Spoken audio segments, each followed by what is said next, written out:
નમસ્કાર વિદ્યાર્થી મિત્રો અને વાલીશ્રીઓ, આજે આપણે ફરીથી જ્ઞાન સેતુના બ્રિજ કોર્સના અભ્યાસક્રમમાં ભેગા થયા છીએ. આજનો આ એપિસોડ સ્ટાર્ટ થાય પહેલાં ફરીથી રિમાઇન્ડ કરી દઉં કે જ્યારે આ એપિસોડ ચાલતો હોય ત્યારે વિદ્યાર્થીઓએ કોઈ જાતની એક્ટિવિટી કરવાની નથી. કદાચ કંઈક એમને પોઈન્ટ એવો લાગે કે મારે નોટ ડાઉન કરવો છે તો નોટબુકમાં નોટ ડાઉન કરી શકે છે, પણ કોઈપણ જાતની એક્ટિવિટી કે તમને જે જ્ઞાન સેતુની બુક આપેલી છે એમાં પણ કોઈપણ જાતનું વર્ક કરવાનું નથી. આ એપિસોડ પૂરેપૂરો શાંતિથી ધીરજથી જોઈ લેવાનો છે, સમજી લેવાનો છે, ત્યારબાદ એમાં જે આપેલું છે એમાં વર્ક કરવાનું છે અને બીજું જે એક્સરસાઇઝ આપેલી છે એ પછી તમારે હોમવર્ક કરવાનું રહેશે. રાઈટ? તો અત્યારે આ એપિસોડ દરમિયાન તમારે જસ્ટ અહીંયા જ ધ્યાન આપવાનું છે અને શાંતિથી સમજવાનું છે. હવે એપિસોડમાં આગળ વધીએ તો પ્રકરણ નંબર 8. અગાઉના ધોરણોમાં તમે ઘણું બધું શીખી ગયા છો, ભૂમિતિ શીખી ગયા છો. રાઈટ? હવે ભૂમિતિ સ્ટાર્ટ ક્યાંથી થાય છે? તો બિંદુથી સ્ટાર્ટ થાય છે. ભૂમિતિનો પાયાનો એકમ કયો? તો બિંદુ. હવે એક બિંદુ છે, બીજું બિંદુ લઈએ. બે બિંદુઓને જ્યારે આપણે જોડીએ છીએ તો આપણને શું મળે છે? રેખાખંડ મળે છે. ત્યારબાદ 3 બિંદુ લઈએ છીએ. હવે 3 બિંદુ જ્યારે એક જ રેખાખંડ ઉપર હોય તો એને પણ આપણે શું કહીએ છીએ? સમરેખ કહીએ છીએ. જો આ બધા જે કન્સેપ્ટ હું અત્યારે તમને કહી રહી છું એ તમે આગળ ભણી ગયા છો, ગયા વર્ષે હોમ લર્નિંગમાં પણ શીખી ગયા છો. બરાબર? અત્યારે આપણે રિમાઇન્ડ કરીએ છીએ. હવે એ જે 3 સમરેખ બિંદુઓ છે એક જ લાઈન ઉપર આવેલા છે. રાઈટ? હવે 3 બિંદુઓમાંથી એક બિંદુ લાઈનની બહાર જતું રહે છે તો એ કેવા બિંદુઓ થઈ જશે? અસમરેખ બિંદુઓ થઈ જશે. એ અસમરેખ બિંદુઓને જ્યારે આપણે જોડીશું તો આપણને કોઈ એક બંધ આકૃતિ મળશે. તો એ કઈ મળે છે? ઓછામાં ઓછા 3 બિંદુઓ જોડીએ ત્યારે જ આપણને બંધ આકૃતિ મળે. 2 બિંદુઓ જોડવાથી આપણને બંધ આકૃતિ મળતી નથી. હવે એક આપણે આગળ વધારીએ, ત્રિકોણ મળે છે. રાઈટ? હવે 4 બિંદુઓ લઈએ, 4 બિંદુઓને જોડીશું. 4 બિંદુઓ કેવા? અસમરેખ બિંદુઓ. કારણ કે સમરેખ બિંદુઓ તો એક રેખાખંડ ઉપર જ આવી જશે તો બંધ આકૃતિ બનશે નહીં. તો જે 4 અસમરેખ બિંદુઓ છે એને જોડીશું ત્યારે આપણને શું મળે છે? જે બંધ આકૃતિ મળે છે ને એને આપણે શું કહીશું? ચતુષ્કોણ કહીએ છીએ. આ જે કન્સેપ્ટ છે તમે આગળના ધોરણમાં મતલબ કે 9મા ધોરણમાં શીખી ગયા છો.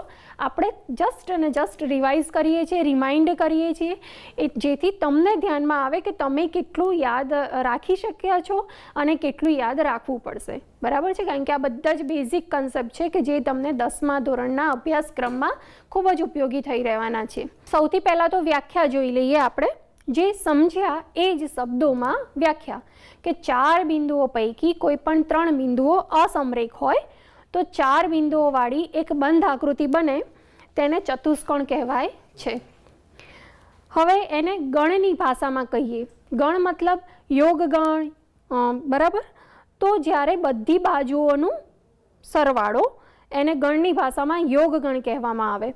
તો ગણની ભાષામાં ચતુષ્કોણ ABCD તો શું છે? જુઓ, AB, BC, CD અને DA તો ચારેય બાજુઓનો યોગગણ. તો એને ગણની ભાષામાં આ રીતે લખી શકાય છે. હવે બીજી ચતુષ્કોણ વિશેની અન્ય માહિતી જોઈએ તો સૌપ્રથમ તો પહેલાં આપણે એક ચતુષ્કોણની આકૃતિ જોઈ લઈએ. જુઓ, ચતુષ્કોણ છે ABCD, 4 બિંદુઓ ધરાવતો.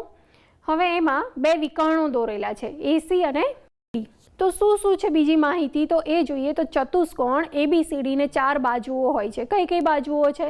તો AB, BC, CD અને DA. ત્યારબાદ ચતુષ્કોણના 4 ખૂણાઓ છે. ખૂણો A, ખૂણો B, ખૂણો C અને ખૂણો D. ચતુષ્કોણ ABCD ને 2 વિકર્ણો છે, AC અને BD. ત્યારબાદ પ્રત્યેક ચતુષ્કોણને કહીએ તો કુલ 10 અંગો હોય છે. 4 બાજુઓ, 4 ખૂણાઓ અને 2 વિકર્ણો. હવે ચારેય ખૂણાઓ, જે ખૂણાઓ આપણે કીધા ચતુષ્કોણના 4 ખૂણાઓ છે તો ચારેય ખૂણાઓનો સરવાળો કેટલો થાય છે? તો 360 અંશ થાય છે. અને એને આપણે ગાણિતિક ભાષામાં લખવું હોય તો ખૂણો A વત્તા ખૂણો B વત્તા ખૂણો C વત્તા ખૂણો D બરાબર 360 અંશ થાય. હવે આપણે નેક્સ્ટ જોઈએ ચતુષ્કોણના પ્રકારો. ચતુષ્કોણના પ્રકારો કયા કયા છે તો એ ખાસ જોવાના છે. હવે આપણે એ જોયું કે 4 બિંદુઓ છે એમાંથી 3 અસમરેખ બિંદુઓ હોય છે.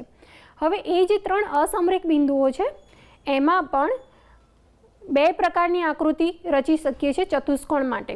જુઓ, આ પહેલી આકૃતિ જે જોઈએ છીએ તો એમાં જે બંધ આકૃતિ મળે છે, પણ એ બંધ આકૃતિમાં કોઈ એક ખૂણો એવો છે કે જે બહિર્કોણ છે, મતલબ કે લઘુકોણ નથી, મતલબ કે 90 અંશ કરતાં મોટો ખૂણો છે. અને બીજો જે આપણને આકાર મળે છે એ આકાર કેવો મળે છે કે જેના ચારેય ખૂણાઓ કેવા છે, બહારની તરફ છે, રાઈટ. હવે એમાંથી એ જે ચતુષ્કોણ છે, ABCD જે ચતુષ્કોણ છે કે જેના ચારેય ખૂણાઓ અસમરેખ છે, તો એ જે ખૂણાઓ છે, એ જે ચતુષ્કોણ છે, એ ચતુષ્કોણમાંથી બીજા ઘણા બધા પ્રકારના ચતુષ્કોણો આપણને મળે છે. તો કયા કયા છે ચતુષ્કોણો? તો એ આપણે જોઈએ, એના અન્ય પ્રકારો આપણે જોઈ લઈએ. તો ટોટલ આપણને 6 પ્રકાર જોવા મળે છે. એમાંથી સૌથી પહેલો છે સમાંતર બાજુ ચતુષ્કોણ, પછી બીજો છે લંબચોરસ, ત્રીજો છે સમબાજુ ચતુષ્કોણ, ચોથો છે ચોરસ, પાંચમો છે પતંગ આકાર ચતુષ્કોણ અને છઠ્ઠો છે સમલંબ ચતુષ્કોણ. આ બધાની આકૃતિ કેવી રીતે થશે તો એ પણ આપણે એક વખત જોઈ લઈએ. તો સમબાજુ ચતુષ્કોણ છે, જુઓ એની આકૃતિ, પછી લંબચોરસ. હવે આ દરેક આકૃતિમાં ડિફરન્સ શું છે, મતલબ કે આ બધા જે ચતુષ્કોણ છે એકબીજાથી કઈ રીતે અલગ પડે છે એ પણ આપણે જોઈશું. પહેલાં આપણે આ જોઈ લઈએ, સમાંતર બાજુ ચતુષ્કોણ, લંબચોરસ, સમબાજુ ચતુષ્કોણ, જો એની ચારે બાજુઓ સરખી છે. ચોરસ, ચોરસ તો વેલ નોન છે, તમે બહુ સારી રીતે જાણો છો આ આકારને. એના પછી પતંગાકાર ચતુષ્કોણ, આ તો તમે દર વર્ષે એક વખત તો ચગાવો જ છો, રાઈટ. એના પછી છે સમલંબ ચતુષ્કોણ. આ જે 6 ચતુષ્કોણ છે તો એના ગુણધર્મો કયા કયા છે તો આ એક ટેબલ આપેલું છે, તમારી બુકમાં પણ આપેલું છે. આ લેક્ચર દરમિયાન જો ક્યાંક તમને ના સમજાયું હોય, રહી ગયું હોય, તો તમે લેક્ચર પૂરો થાય પછી તમારી બુકમાંથી પણ તમે સારી રીતે સમજી શકશો. એના સિવાય આગળના જે વર્ષના લેક્ચરો છે એ પણ તમે યુટ્યુબ કે ગમે ત્યાંથી મેળવીને જોઈ શકશો અને એના ઉપરથી તમે શીખી શકશો, રાઈટ. તો સૌ પ્રથમ પહેલું જોઈએ સમાંતર બાજુ ચતુષ્કોણ. તો એની આકૃતિ આપણે જોઈએ તો કેવી છે, તો જુઓ પહેલું જ ગુણધર્મ શું કીધું છે કે સામસામેની બંને બાજુઓ સમાંતર. તો AD અને BC એ બંને બાજુઓ સમાંતર છે અને AB અને CD એ બંને બાજુઓ પણ સમાંતર છે, રાઈટ. એટલે ટીક માર્ક કરેલું છે ત્યાં. પછી સામસામેના ખૂણા એકરૂપ છે. હવે એમાં ખૂણો A અને ખૂણો C તથા ખૂણો B અને ખૂણો D એ બંને ખૂણા કેવા છે, એકરૂપ છે, મતલબ કે બંને ખૂણાના માપ કેવા હશે, સરખા હશે. હવે ત્રીજો જે ગુણધર્મ છે ચારે બાજુઓ એકરૂપ. તો અહીંયા ચારે બાજુઓ એકરૂપ છે નહીં, મતલબ કે ચારે બાજુઓનું માપ સરખું જોવા મળતું નથી, એટલે ત્યાં ડેશ કરેલું છે. પછી ચારેય ખૂણાઓ એકરૂપ હોવા એ પણ ગુણધર્મ છે એક, પણ સમાંતર બાજુ ચતુષ્કોણમાં ચારેય ખૂણાઓ એકરૂપ નથી હોતા, સામસામેના ખૂણા એકરૂપ જોવા મળે છે. હવે વિકર્ણો, તો વિકર્ણો પણ એકરૂપ જોવા મળતા નથી, તો તેમાં પણ ડેશ છે. વિકર્ણો દુભાગે છે, મતલબ કે જ્યારે બે વિકર્ણો જો દોરવામાં આવે અને બંને વિકર્ણો જ્યાં છેદે છે તો ત્યાંથી જે વિકર્ણોના ભાગ પડે છે તો એ ભાગ કેવા હોય છે, એક્ઝેક્ટ સરખા હોય છે, સરખા માપના હોય છે, એટલે એમ કહેવામાં આવે છે કે વિકર્ણો દુભાગે છે. અને ત્યારબાદ વિકર્ણો કાટખૂણે છેદે છે. તો કાટખૂણે છેદે છે મતલબ કે જ્યાં છેદે છે ત્યાં 90 અંશ બનાવતા હોવા જોઈએ. તો સમાંતર બાજુ ચતુષ્કોણમાં એવું હોતું નથી. ત્યારબાદ બીજા નંબરે છે સમબાજુ ચતુષ્કોણ. તો એની આકૃતિ જોઈ લઈએ. તો સમબાજુ ચતુષ્કોણમાં શું છે, પહેલો જ ગુણધર્મ કે સામસામેની બંને બાજુઓ સમાંતર છે, સામસામેના ખૂણાઓ સરખા છે, ચારે બાજુઓ એકરૂપ છે. જુઓ અહીંયા તમને સમાંતર બાજુમાં નથી પણ સમબાજુમાં ચારે બાજુઓ એકરૂપ જોવા મળે છે અને એના ઉપરથી જ એનું નામ પડ્યું છે સમબાજુ ચતુષ્કોણ. ત્યારબાદ ચારેય ખૂણાઓ એકરૂપ. તો ચારેય ખૂણાઓ એકરૂપ જોવા મળતા નથી. વિકર્ણો એકરૂપ. તો વિકર્ણો પણ એકરૂપ આપણને જોવા મળતા નથી. ત્યારબાદ વિકર્ણો દુભાગે છે, મતલબ કે વિકર્ણો સરખા ભાગમાં જ્યારે છેદે છે તો સરખા ભાગમાં વહેંચાઈ જાય છે. તો એ છે એ સમબાજુ ચતુષ્કોણનું ગુણધર્મ છે, તો ત્યાં ટીક માર્ક કરેલું છે. અને વિકર્ણો કાટખૂણે છેદે છે. જ્યારે કોઈ પણ ચતુષ્કોણ હોય એની બધી બાજુઓ સરખી હોય ને ત્યારે વિકર્ણો કાટખૂણે છેદે. તો બરાબર, તો આમાં જુઓ કાટખૂણે છેદે છે. ત્યારબાદ લંબચોરસ. લંબચોરસ બધાને જ ખબર હશે, ABCD ચતુષ્કોણ છે. હવે એમાં સામસામેની બંને બાજુઓ સમાંતર છે, સામસામેના ખૂણાઓ પણ એકરૂપ છે, ચારેય બાજુઓ એકરૂપ, પણ લંબચોરસમાં ચારેય બાજુઓ એકરૂપ જોવા મળતી નથી. બરાબર છે. પછી શું કહેવામાં આવે છે? ચોથું કયું છે કે ચારેય ખૂણાઓ એકરૂપ. તો ચારેય ખૂણાઓ એકરૂપ જ છે. કેમ? કારણ કે ચારેય ખૂણાઓ કેવા છે? 90 અંશના છે, 90 અંશના છે, કાટખૂણો ધરાવે છે. ત્યારબાદ વિકર્ણો એકરૂપ છે. પછી વિકર્ણો દુભાગે છે, વિકર્ણો સરખા ભાગમાં વહેંચાય છે, પણ વિકર્ણો કાટખૂણે છેદતા નથી. એના પછી આવશે ચોરસ. તો જો ચોરસમાં તો બધામાં ટીક માર્ક જોવા મળે છે. તો સામસામેની બાજુઓ સમાંતર છે, સામસામેના ખૂણા એકરૂપ છે. હવે ચારેય ખૂણાઓ એકરૂપ હોય એનો મતલબ એમ થયો ને કે સામસામેના ખૂણા પણ એકરૂપ થશે. ચારેય બાજુઓ જ સરખી છે તો સામસામેની બાજુઓ પણ સમાંતર જ થશે, વિકર્ણો પણ એકરૂપ થશે, વિકર્ણો દુભાગે પણ ખરા અને વિકર્ણો કાટખૂણે પણ છેદે. બરાબર છે. ત્યારબાદ આવશે સમલંબ ચતુષ્કોણ. હવે જુઓ, સમલંબ ચતુષ્કોણ તમે જે આકાર જુઓ છો ને એના ઉપરથી જ તમને ખ્યાલ આવશે કે સામસામેની બંને બાજુઓ સમાંતર તમને જોવા મળતી નથી. એક જોડ જોવા મળે છે, એડી અને બીસી આ સમાંતર જોવા મળે છે, પણ આપણને શું કીધું છે? બંને બાજુઓ. તો બંને બાજુઓ સમાંતર જોવા મળતી નથી. સામસામેના ખૂણા એકરૂપ નથી, ચારેય બાજુઓ એકરૂપ નથી, ચારેય ખૂણાઓ પણ એકરૂપ નથી, વિકર્ણો એકરૂપ નથી, વિકર્ણો દુભાગે પણ નહીં અને વિકર્ણો કાટખૂણે પણ ના છેદે. મતલબ કે સમલંબ ચતુષ્કોણ જે ચતુષ્કોણના ગુણધર્મો છે એમાંથી એક પણ ધરાવતું નથી. આ અલગ પ્રકારનો જ છે. બરાબર. અને એના પછી પતંગાકાર ચતુષ્કોણ. તો આમાંથી પણ ફક્ત એક જ એનું જે ગુણધર્મ છે એ જ સંતોષે છે. મતલબ કે સામસામેની બાજુઓ સમાંતર નથી. પાસેની બાજુઓ છે ને એ સરખી છે, સમાંતર નહીં, પણ સામસામેની બાજુઓ સમાંતર નથી.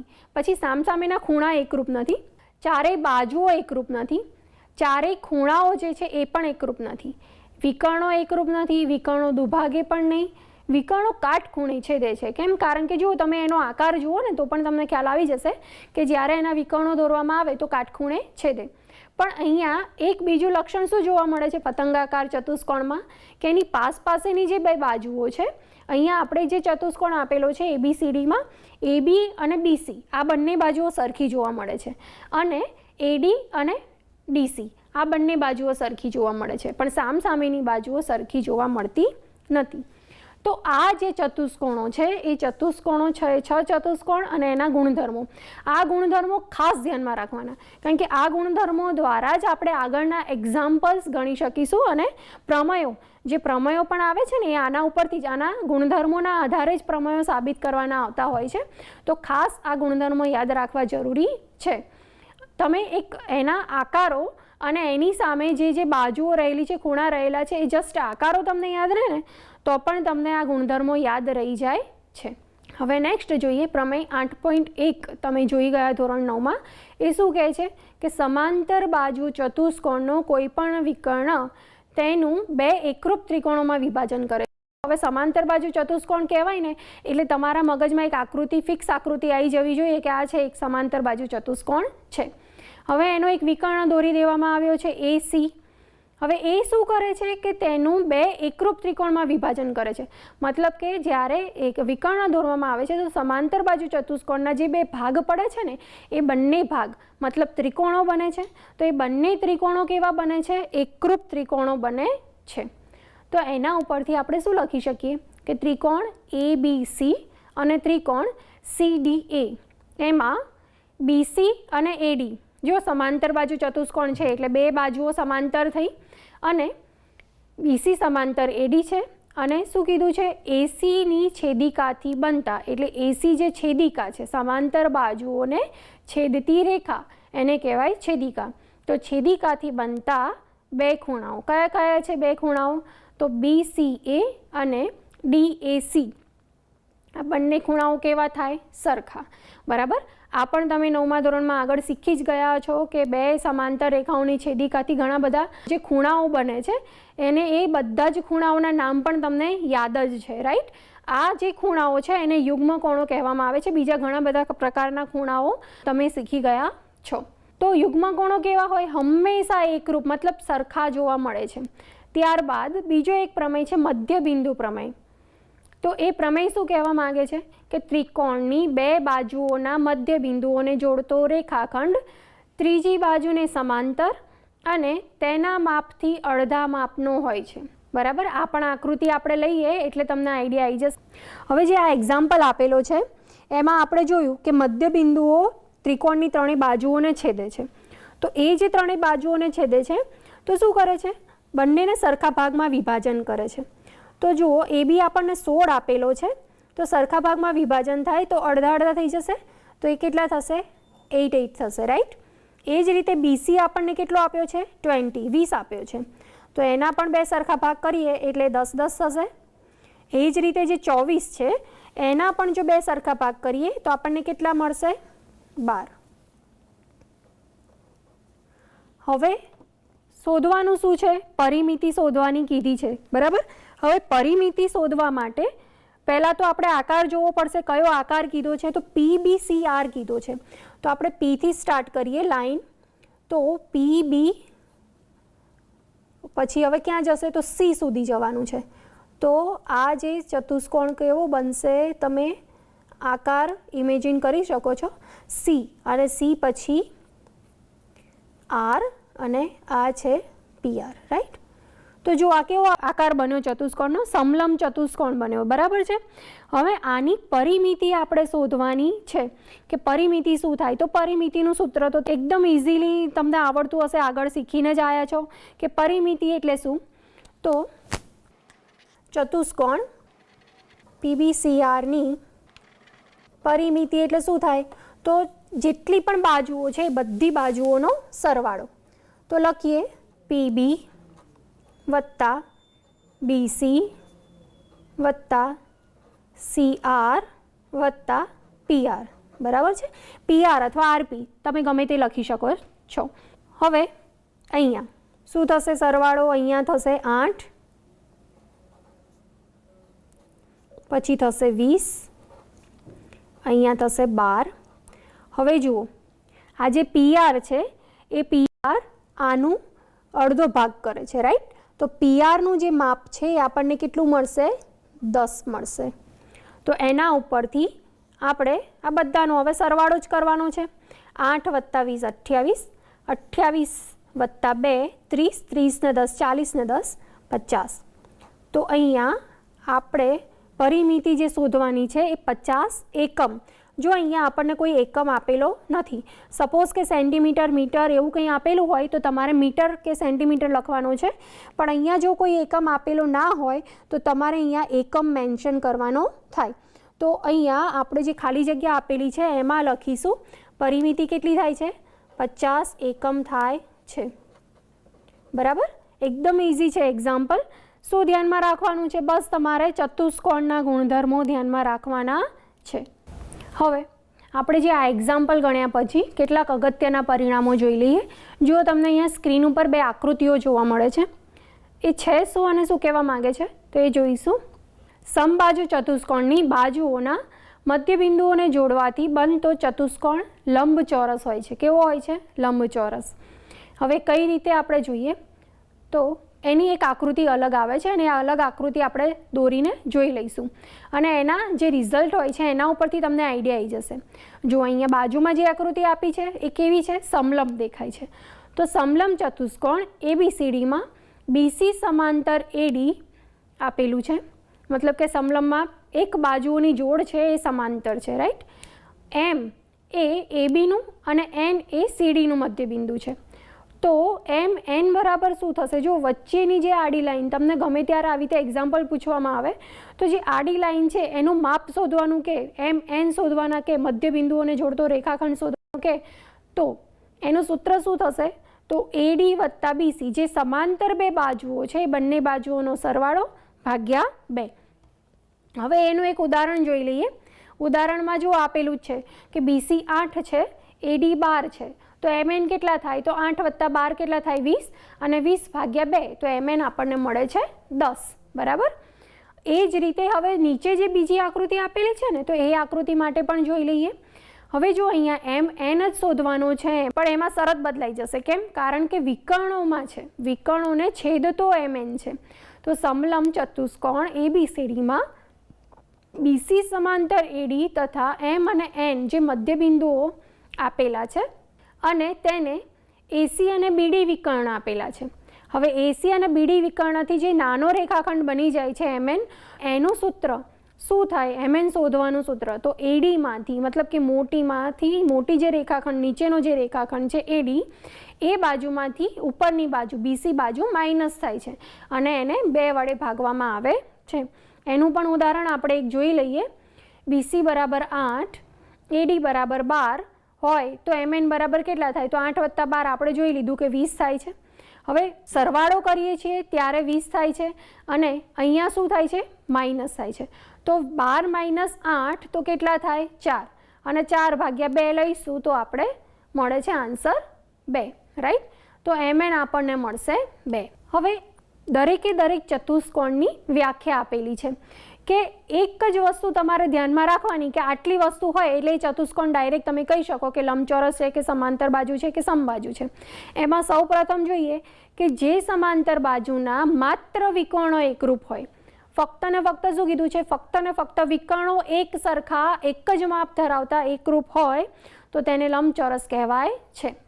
ત્યારબાદ જે સમાંતર બાજુ ચતુષ્કોણના માત્ર વિકર્ણો એકબીજાને કાટખૂણે છેદે, મતલબ કે 90° ખૂણે છેદે તો તેને સમબાજુ ચતુષ્કોણ કહેવાય છે. ત્યારબાદ જે સમાંતર બાજુ ચતુષ્કોણના વિકર્ણો એકરૂપ અને કાટખૂણે છેદે તો તેને ચોરસ કહેવામાં આવે છે. બરાબર? જો અહીંયા ફક્ત ને ફક્ત વિકર્ણો ઉપર જ ભાર આપેલો છે. ત્યારબાદ જોઈએ કે જે સમાંતર બાજુ ચતુષ્કોણના વિકર્ણો પરસ્પર દુભાગે તો તેને સમબાજુ ચતુષ્કોણ કહેવામાં આવે છે. હવે આ જે 4 વસ્તુ છે એ તમારે ધ્યાનમાં રાખીને આપણે એક્ઝામ્પલ કરવાનું છે. હવે આ એક્ઝામ્પલ આપણે કેલ્ક્યુલેટ કરીશું. હવે તમારા જે જ્ઞાનસુધીની બુક છે એમાં ચેપ્ટરના એન્ડમાં જે ગૃહ કાર્ય આપેલું છે એમાં પણ ઘણા બધા એક્ઝામ્પલ આપેલા છે. તો એમાંથી આપણે 1-2 એક્ઝામ્પલ કરીએ છીએ, કેલ્ક્યુલેટ કરીએ છીએ. બાકીના એક્ઝામ્પલ તમારે ઘરે જાતે કરવાના છે, રાઈટ? પણ કન્સેપ્ટ બધા સેમ જેવા જ છે, બસ ગુણધર્મો યાદ રાખવાના છે. બરાબર?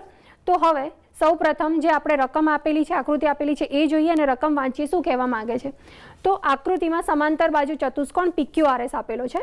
તો એક સમાંતર બાજુ ચતુષ્કોણ દોરી લીધો છે અને PQRS નામ આપી દીધા છે. બરાબર? એના શિરોબિંદુઓના નામ છે PQRS. હવે આ જે ચતુષ્કોણ આપ્યો છે એમાં આકૃતિમાં આપેલો છે માપખૂણો P, તો કેટલો છે? 70. પહેલાં તો આપણને આપ્યું શું છે એ લખી દઈએ. અહીંયા આન્સર લખીશું. તો ખૂણો P જે આપ્યો છે એ કેટલો આપ્યો છે? 70° આપ્યો છે. પછી ખૂણો Q, હવે SPQ આપણે જો આખું લખીએ ખૂણો તો થશે SPQ. ત્યારબાદ ખૂણો અહીંયા લખીએ તો SQR આપ્યો છે અને એ કેટલો આપ્યો છે? 50. શોધવાનું શું છે? તો SQP શોધવાનું છે અને બીજું શોધવાનું છે QSP. હવે જો આપણે આગળ જ શીખી ગયા મધ્યબિંદુનો પ્રમેય, પ્રમેય 8.1, એમાં શું કહેવા માગતો હતો પ્રમેય? કે જ્યારે સમાંતર બાજુ ચતુષ્કોણને 2 ભાગમાં વિભાજિત કરે છે તો બંને ત્રિકોણો કેવા થાય છે? એકરૂપ થાય છે. બીજું, સમાંતર રેખાઓની છેદિકાથી બનતા 2 ખૂણાઓ યુગ્મ કોણો કેવા હોય છે? સરખા હોય છે. હવે જો અહીંયા આ 2 સમાંતર રેખાઓ છે, આ એની છેદિકા છે. તો અહીંયા આપણને આ એક ખૂણો આપેલો છે તો એની યુગ્મ કોણ ધરાવતો આ બીજો ખૂણો છે. તો આ ખૂણો પણ કેટલો થાય? જે માપ અહીંયા આપ્યું છે એ જ માપ આ થાય. તો દાખલા તરીકે એવું લખીએ કે ચતુષ્કોણ PQRS માં SR સમાંતર PQ અને SQ છેદિકાથી બનતા યુગ્મ કોણો એકરૂપ થાય. તો અહીંયા આપણે 2 યુગ્મ કોણો લખી દઈએ. તો SQR બરાબર, એકરૂપ થાય એટલે બંને ખૂણા સરખા થવા જોઈએ. અને બીજો કયો છે? QSP. હવે જો આપણે આ ખૂણો શોધવાનો છે, પણ આ ખૂણાનું માપ આપેલું છે, તો એના ઉપરથી આપણે કહી શકીએ કે QSP બરાબર કેટલા થાય? માપ કેટલું આપ્યું છે? 50. રાઈટ. હવે આ જે માપ આપણે શોધવાનું હતું એ માપ આપણને અહીંયા 50 મળી ગયું છે. તો આપણે હવે અહીંયા લખી દઈએ એનો આન્સર કે આપણને કેટલો મળે છે? તો 50 મળે છે. બરાબર. હવે ત્રિકોણ તો તમે 9મા ધોરણમાં બહુ સારી રીતે શીખી ગયા છો, અને એ પણ તમને ખબર છે ત્રિકોણના ગુણધર્મો, ત્રિકોણની બધી જ પ્રોપર્ટીઝ ખબર છે કે ત્રિકોણના ત્રણેય ખૂણાઓનો સરવાળો કેટલો થાય? તો ત્રિકોણના ત્રણેય ખૂણાઓનો સરવાળો 180 થાય. રાઈટ. હવે 70 વત્તા 50, 70 વત્તા 50 કેટલા થાય? 120. 180માંથી 120 જાય તો કેટલા રહે છે? બોલો ચલો આન્સર. 60. તો આપણે જે આ SQP ખૂણો શોધવાનો હતો એ કેટલો છે? 60 છે. રાઈટ. તો આ જે એક્ઝામ્પલ આપણે જોયું એમાં શું જોયું કે ચતુષ્કોણના ગુણધર્મો, મધ્યબિંદુ પ્રમેય, પ્રમેય 8.1, ચતુષ્કોણના દરેકે દરેક અંગોનો ઉપયોગ કર્યો છે અહીંયા, અને એના ઉપયોગથી જ આપણે એક્ઝામ્પલ સોલ્વ કરીએ છીએ. ચતુષ્કોણ દ્વારા સમાંતર બાજુઓ, એની છેદિકા, એના દ્વારા બનતા ખૂણાઓ, આ બધી જ વસ્તુ જો તમે યાદ રાખશો સારી રીતે તો તમે સારી રીતે એક્ઝામ્પલ્સ અને પ્રમેય સાબિત કરી શકશો. તો બસ આજના એપિસોડમાં આપણે ચતુષ્કોણ વિશે સમજ્યા છીએ. એ જ વસ્તુ તમારે ઘરે શું કરવાની છે કે જે જ્ઞાન સેતુની બુક આપેલી છે ને એમાં ગૃહ કાર્ય આપેલા છે, તો ગૃહ કાર્યના દરેકે દરેક એક્ઝામ્પલ્સ કેલ્ક્યુલેટ કરવાના જ છે. ના ખબર પડે તો મોટા ભાઈ બહેન કે મમ્મી પપ્પાની પણ હેલ્પ લઈ શકો છો, અને તેમ છતાં પણ જો ના ખબર પડે તો ડરવાની જરૂર નથી. તમારા ટીચર્સ પણ તમને આ સોલ્વ કરાવવાના જ છે. તો આ જ રીતે ભણતા રહેજો, હસતા રહેજો. Okay, bye bye.